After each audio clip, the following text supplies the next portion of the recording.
बहुत समय पहले की बात है। देवताओं और असुरों के बीच एक महान संघर्ष हुआ था। संसार में अनेक प्रकार की शक्तियां सक्रिय थीं। देवता भगवान शिव की शरण में जाते थे, क्योंकि महादेव को देवों के देव कहा जाता है।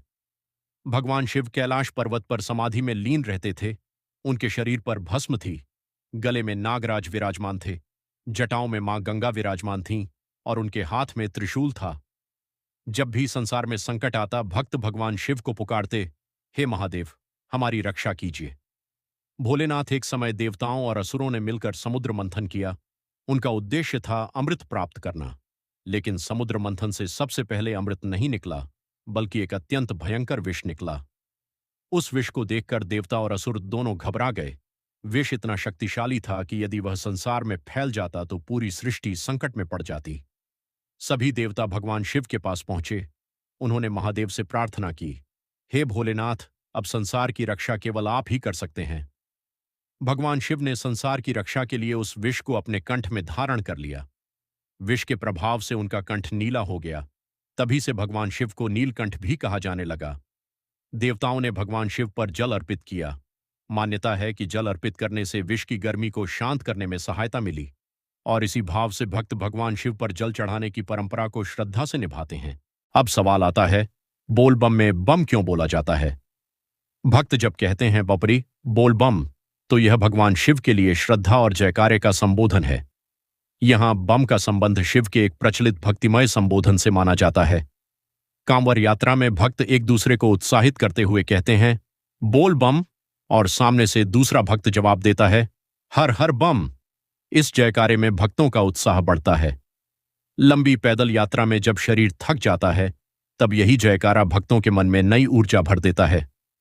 अब समझते हैं कि कांवर यात्रा में भक्त अपने कंधे पर क्या लेकर चलते हैं। भक्त बांस या अन्य सामग्री से बनी एक विशेष संरचना को अपने कंधे पर रखते हैं। इसे कांवर कहा जाता है। कांवर के दोनों तरफ पात्र रखे जाते हैं। इनमें पवित्र जल भरा जाता है। भक्त इस जल को भगवान शिव को अर्पित करने के लिए लेकर चलते हैं। इस यात्रा में सबसे महत्वपूर्ण चीज केवल कांवर नहीं होती, सबसे महत्वपूर्ण होता है भक्त का विश्वास। कई भक्त नंगे पैर चलते हैं, कई भक्त कठिन नियमों का पालन करते हैं, कई भक्त रास्ते में शिव का नाम जपते हैं, और हर कुछ कदम पर आवाज आती है, बोल बम। कांवरिया पवित्र नदी से जल लेते हैं, फिर उस जल को अपने कंधे पर रखकर भगवान शिव के मंदिर तक ले जाते हैं।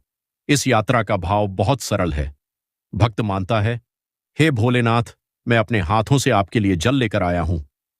यह जल केवल पानी नहीं माना जाता, यह भक्त की श्रद्धा का प्रतीक बन जाता है। रास्ता चाहे कितना भी लंबा हो, भक्त कहता है, बम बम भोले, पैरों में दर्द हो जाए, बोल बम, शरीर थक जाए, हर हर महादेव। क्योंकि भक्त के लिए मंजिल केवल मंदिर नहीं होती, मंजिल होती है अपने भोलेनाथ तक पहुंचना। का महीना भगवान शिव की भक्ति के लिए विशेष माना जाता है। बारिश का मौसम होता है, प्रकृति हरी भरी हो जाती है, नदियां और तालाब जल से भरने लगते हैं। भक्त इस पवित्र महीने में भगवान शिव की विशेष पूजा करते हैं। सोमवार को शिवलिंग पर जल और बेलपत्र चढ़ाते हैं, और कई भक्त कांवर यात्रा करके शिव मंदिर पहुंचते हैं। उनका विश्वास होता है कि इस यात्रा और पूजा से भगवान शिव की कृपा प्राप्त होती है। अब सुनिए एक भक्त की कहानी। एक छोटे से गांव में रामू नाम का एक गरीब आदमी रहता था। उसके पास धन नहीं था, छोटा सा घर था। घर में उसकी पत्नी और एक छोटा बेटा था। रामू भगवान शिव का बहुत बड़ा भक्त था। हर सुबह वह गांव के छोटे से शिव मंदिर में जाता। उसके पास चढ़ाने के लिए फूल भी कभी कभी नहीं होते थे। वह केवल एक लोटा पानी लेकर जाता, शिवलिंग पर जल चढ़ाता और कहता, हे भोलेनाथ, मेरे पास धन नहीं है, मेरे पास बड़ी पूजा करने की क्षमता नहीं है, बस मेरा विश्वास स्वीकार कर लेना। एक साल सावन आया। गांव के कई लोग कांवर यात्रा पर जाने लगे। रामू भी जाना चाहता था, लेकिन उसकी पत्नी ने कहा, घर की हालत देखिए, आप इतनी दूर कैसे जाएंगे?